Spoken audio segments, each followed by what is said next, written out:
Hello, hello les amis de la chaîne Animanimus Tarot, bienvenue pour ces tirages de la guidance générale du mois de septembre 2024. Alors je vous rappelle que bien sûr que ce sont des énergies qui ne peuvent pas parler à tout le monde, c'est un tirage général bien entendu.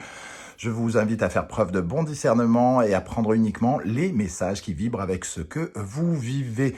Ce sont des énergies qui peuvent parler dès à présent à certains d'entre vous et parler à d'autres un peu plus tard au mois de septembre, voire au début du mois d'octobre. N'hésitez pas à revenir sur ce tirage si toutefois il ne vous parlait pas dès à présent. Je vous encourage, comme d'habitude, à regarder la vidéo de votre signe ascendant et de votre signe lunaire, soit pour avoir des compléments d'information, soit pour recevoir un autre message qui peut-être vous parlera d'autant plus que celui-ci. Dans la barre d'infos, juste en dessous, vous trouverez mon adresse email si vous désirez des renseignements pour les tirages personnalisés. Vous trouverez également différents liens qui vous mèneront vers les guidances que j'ai effectuées pour votre signe récemment, comme par exemple, quelle est la bonne surprise qui vous attend en septembre 2023, mais également les vidéos du mois d'août, si vous ne les avez pas encore consultées, la guidance professionnelle d'août, la guidance sentimentale d'août, les messages de vos guides du mois d'août. Voilà, on va pouvoir commencer dans quelques instants. J'avais une annonce à vous faire également. Je viens de créer, j'ai créé un oracle qui sortira au mois d'octobre 2023, le 9 octobre précisément, édité chez Arcana Sacra.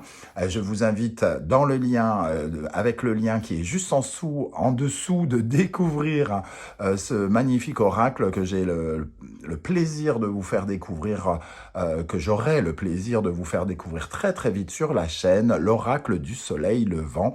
N'hésitez pas à aller le découvrir et vous pouvez dès à présent le précommander si vous le désirez. Allez, on se retrouve dans quelques instants avec votre signe. À tout de suite. Hello, hello les amis Bélier, ascendant Bélier, signe lunaire en Bélier. Bienvenue pour cette guidance générale du mois de septembre 2023. J'espère que vous allez tous très très bien. Je vous rappelle que ce sont des énergies, donc qui peuvent parler à certains béliers dès à présent et parler à d'autres un peu plus tard pendant le mois de septembre, voire au début du mois d'octobre. N'hésitez pas à revenir sur ce tirage si toutefois il ne vous parlait pas dès à présent. Je vous invite de toute façon à consulter la vidéo de votre signe ascendant et de votre signe lunaire pour en savoir un peu plus et pourquoi pas recevoir un autre message qui vous parlera d'autant plus. On y va avec l'énergie principale qui vous accompagnera pendant ce mois de septembre. N'oubliez pas de liker, de partager et de vous abonner.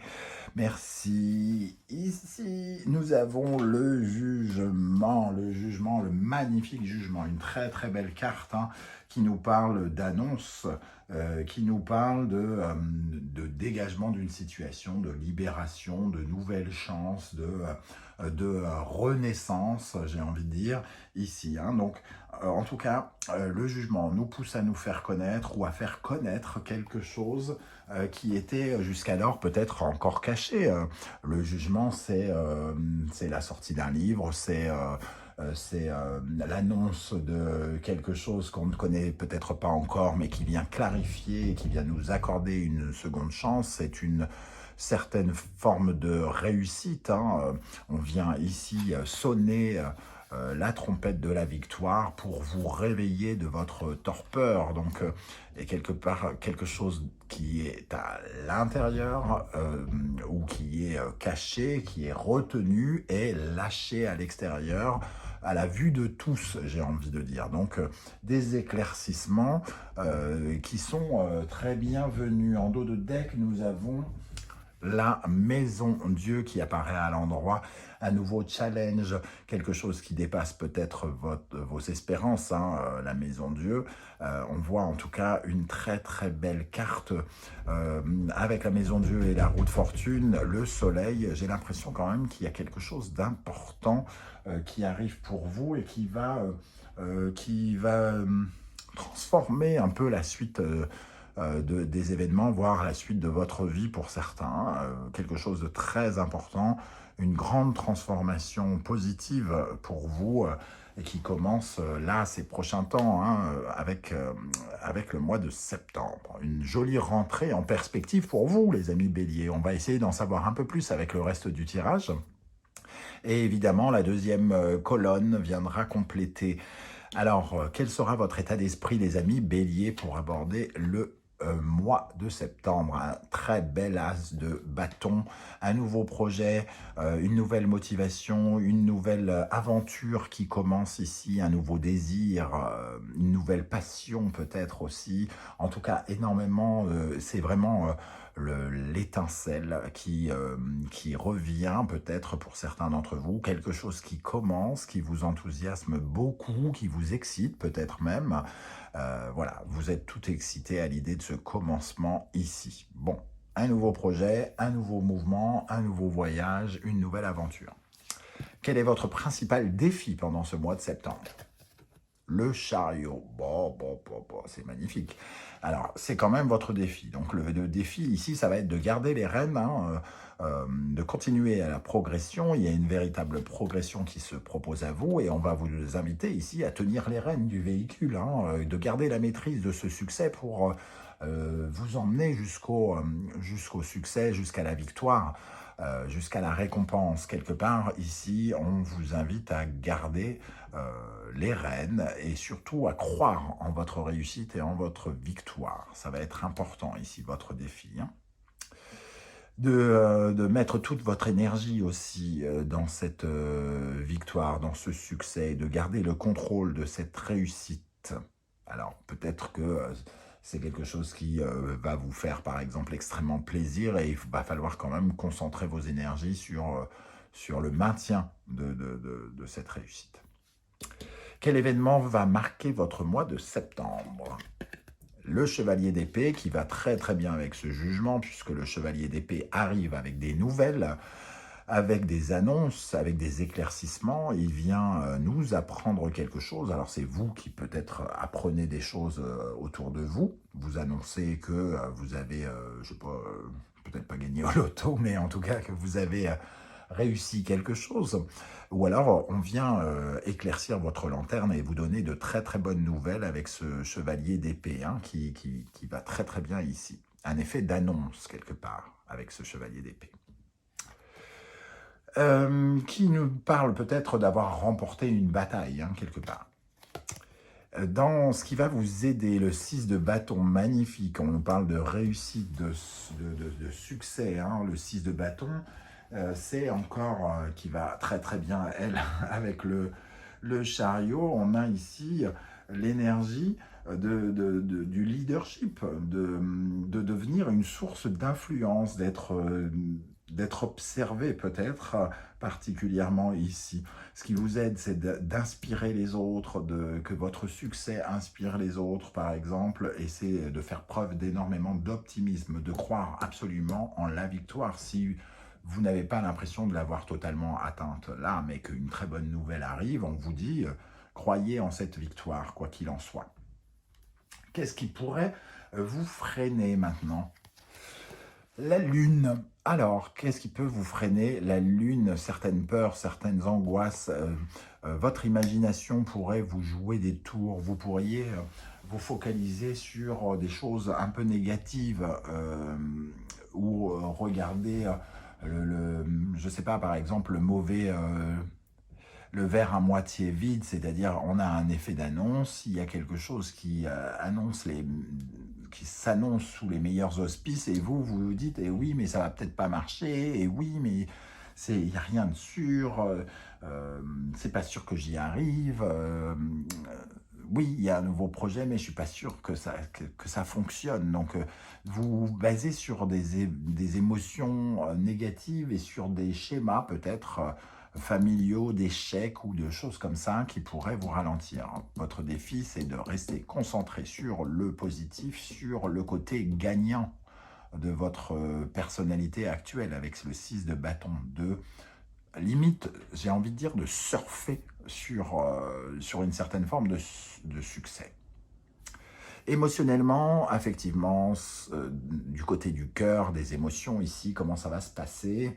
Vous savez que ça fera l'objet d'une vidéo un peu plus tard pour une guidance sentimentale. Hein.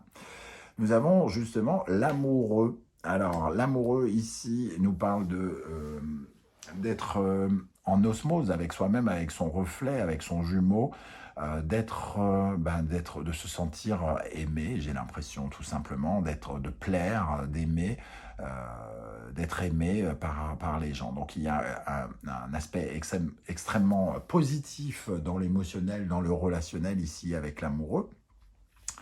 À partir du moment où la problématique, puisque ici on dit que c'est l'énergie qui pourrait peut-être vous freiner, ça peut être familial aussi. Il peut y avoir un succès et qu'il y ait des problématiques un peu plus dans votre foyer aussi, avec quelques querelles pour certains. Mais j'ai l'impression quand même que d'une façon générale, vous allez plaire et vous allez aimer ce que vous faites, aimer ce que vous vivez. Être aimé pour ce que vous faites aussi. Hein. Source d'inspiration, comme on l'a dit aussi, pour les autres.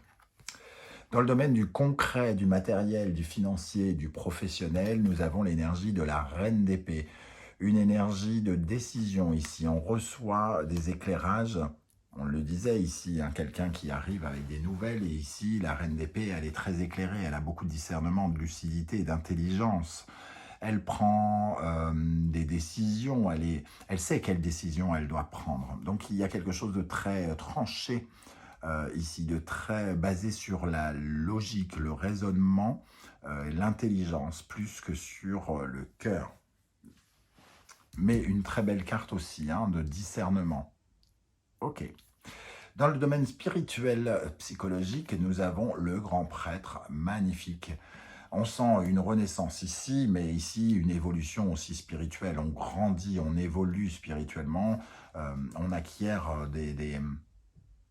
un potentiel supplémentaire, j'ai envie de dire. On se sent aidé, protégé, on se sent capable de se protéger soi-même, soutenu. On se sent... alors, on parlait d'inspirer peut-être les autres comme un guide, où on est jugé comme un guide. En tout cas, nous, on se sent guidé par quelque chose. Et on grandit ici. Hein. Il y a comme un mode réparatoire aussi avec le grand prêtre. On corrige, on répare. Et on est sur son droit chemin. On est à l'endroit où on doit aller, sur sa droite ligne. Avec quel état d'esprit vous allez terminer le mois de septembre? La tour, donc l'aspect un peu challengeant qu'on avait tout à l'heure en dos de deck, hein, la tour qui vient déconstruire quelque chose pour reconstruire. Moi, j'ai l'impression vraiment qu'il y a un vrai tournant, peut-être dans votre vie ici, il y a quelque chose qui vient changer. La première chose qui me vient à l'esprit quand je l'ai tiré cette carte sans la voir tout à l'heure, c'est la phrase qui m'est venue en tête, c'est rien ne sera plus pareil. Je ne sais pas comment vous allez ressentir ça, mais il y a une vraie transformation, une profonde transformation ici.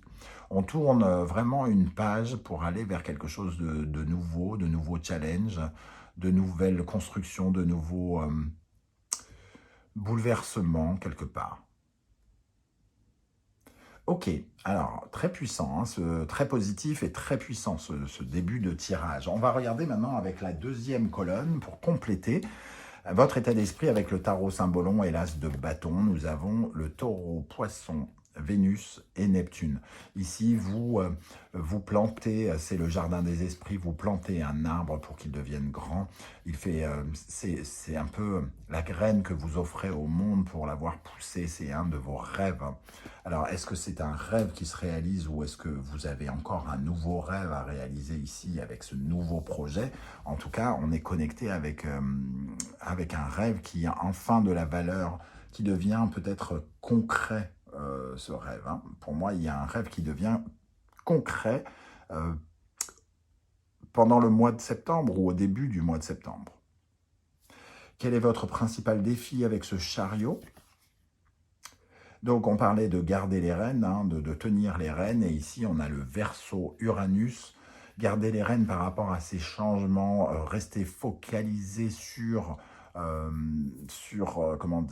sur le succès, mais aussi accepter une certaine forme de changement, se libérer de certaines choses du passé pour aller oser risquer quelque chose. Il y a, et comme je le disais avec la tour, il y a comme un tournant qui s'opère et il y a des choses peut-être qu'on va devoir laisser derrière soi, hein, avec ce chariot et ce personnage Verseau qui se libère qui se libère et qui part finalement, comme on le voit ici, vers de grands changements. De grands changements qu'il a peut-être attendus, qui récompensent peut-être certains de ses efforts. Mais il y aura peut-être le besoin de se libérer de certaines choses et de s'émanciper d'une ancienne vie, par exemple, ou d'anciennes choses de notre ancienne vie. Quel événement va marquer le mois de septembre? Nous avons Taureau, Gémeaux, Vénus et Mercure, des conversations, alors peut-être d'argent pour certains, des conversations, on pourrait recevoir des nouvelles, des messages valorisants, des messages qui font plaisir, qui nous valorisent. Ici, hein, le Gémeaux, on plaît, plaire, il y a une dynamique de... Oui, de plaire ici, d'inspirer et de plaire. Donc, on sent que les annonces qui arrivent vont plaire autour de vous et vont créer de la communication, vont créer de l'amour. Ok. Je ne sais pas comment ça va vous parler, mais c'est très joli ça. Dans le domaine de ce qui va vous aider avec ce 6 de bâton, nous avons la carte du destin. Capricorne, Saturne, Poisson et Neptune. Donc on voit ici la concrétisation d'un rêve, hein. On le disait déjà ici plus ou moins, mais là c'est encore plus concret parce que ça fait partie de votre destin. C'est une de ces victoires dont il faut se satisfaire parce qu'ils font avancer votre parcours, votre histoire, qui vous font particulièrement évoluer, qui vous challenge. C'est aussi la capacité de rebondir sur un succès, peut-être, pour aller vers votre destin, vers de nouveaux choix, de nouvelles orientations, de nouveaux rêves ici. Hein. Et une situation qui a été bloquée, qui a été longue, qui se débloque justement ici. Alors, qu'est-ce qui peut vous freiner avec cette lune? Ici, le Scorpion, le Poisson, le Pluton et Neptune. La fin de quelque chose, une transformation de quelque chose, mais avec négativité, illusion, un flou artistique. Il y a quelque chose qui nous parle avec la Lune et ce Scorpion d'un flou artistique de quelque chose, du moins pas le Scorpion avec plutôt Neptune. Il y a quelque chose de flou pour arrêter quelque chose.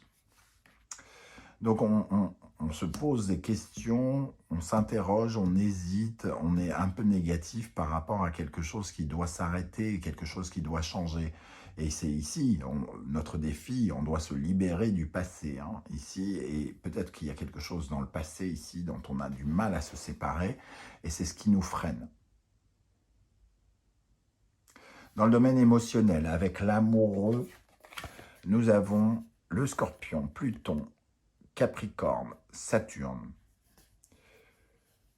Émotionnellement, on était comme dans une grotte en train de s'enliser dans une certaine routine. On se sentait peut-être seul. Et ici, j'ai l'impression que justement, c'est cette lumière qu'il faut regarder. L'amoureux, faire ce qu'il vous plaît et ressortir, affronter la lumière, changer quelque chose dans certains blocages émotionnels, où on se retrouvait seul, où on préférait s'isoler, où on habitait comme dans une grotte. Et ici, c'est être montré, ou se montrer, réapprendre à se montrer au grand jour et sortir de cette grotte émotionnellement, affectivement, relationnellement. Hein. Il est question d'être plus... de moins se poser des questions sur le reflet, sur notre reflet par rapport aux autres, de sortir vraiment de ce sentiment de solitude. Dans le domaine concret, professionnel, financier, nous avons Bélier, Taureau, Mars, Vénus. Des décisions ici, des éclaircissements sur votre pouvoir d'action et de réflexion. Ici, on parle de l'animal animus, hein, de la complémentarité, peut-être de l'osmose avec, dans une collaboration par exemple, et du travail que vous fournissez.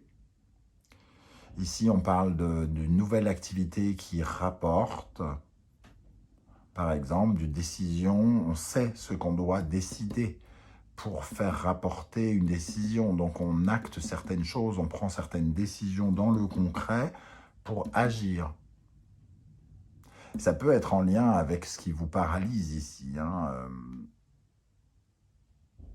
ce qui vous empêche de tourner le dos au passé. Vous allez y être peut-être confronté ici, on va vous challenger au fur et à mesure parce que quelque chose vient vous secouer quand même et vous invite à déconstruire quelque chose. Dans le spirituel, le psychologique, avec le grand prêtre, nous avons le lion et la Vierge, le soleil et Mercure. Des remèdes. Quelque chose, un remède à votre... un besoin de reconnaissance peut-être.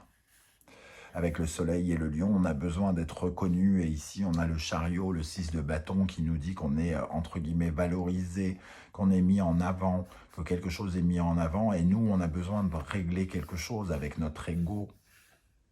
On fait évoluer quelque chose par rapport à notre ego, notre besoin de réussir, notre besoin de reconnaissance.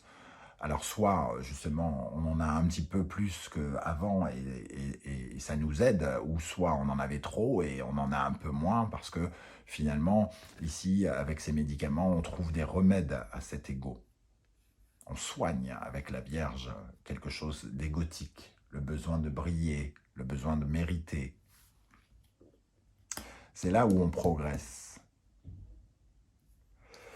Pour terminer, avec quel état d'esprit vous allez terminer avec cette tour? Nous avons Cancer, Lune, Vierge et Mercure.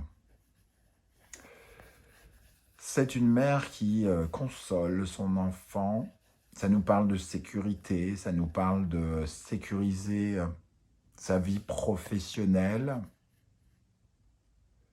Ici, la tour nous invite peut-être à nous mettre un peu en insécurité financière, concrète, parce qu'elle vient nous secouer et elle nous invite à faire preuve d'audace ici et elle réveille certaines peurs. Moi, j'ai l'impression quand même qu'il y a quand même une certaine forme de prise de risque qui nous invite à nous faire particulièrement confiance, à être capable de nous dire qu'on peut se sécuriser nous-mêmes si on est connecté à notre capacité à réussir. Ça nous parle bien du passé ici, hein. Le cancer et la lune, le passé et les troubles un peu personnels que l'on doit guérir. On doit guérir un sentiment d'insécurité, mais ça passe par le biais d'une destruction et d'une reconstruction. Voilà les amis, Bélier, comment je ressens ce tirage, je ne sais pas du tout comment ça va vous parler. N'hésitez pas à me dire, ah, tiens, ça me parle de ça, ça me parle de ça, moi je comprends pas trop ça. J'aurai plaisir à lire vos commentaires. Si vous ne voulez pas déballer votre vie sur YouTube, vous le savez, vous mettez un petit émoticône en commentaire, juste pour me dire que vous étiez de passage et j'aurai plaisir à vous saluer. N'oubliez pas de liker, de partager, de vous abonner et merci pour vos dons à tous qui me font chaud au cœur. J'avais une annonce à vous faire, je l'ai faite en introduction, mais personne ne regarde jamais les introductions, donc je vais le redire ici. J'ai le bonheur de pouvoir vous proposer très bientôt la sortie de mon premier oracle, une création. J'ai créé un oracle qui s'appelle l'oracle du soleil levant. Il sort le 9 octobre. Je me permets de vous mettre le lien juste en dessous de la vidéo pour que vous puissiez le découvrir et pourquoi pas le précommander si ça vous intéresse. En tout cas, je vous remercie pour votre soutien. Merci d'être là, de m'accompagner sur cette route. Je vous souhaite plein de bonnes choses. Merci d'être là les béliers. Prenez bien soin de vous et à très bientôt. Ciao, ciao.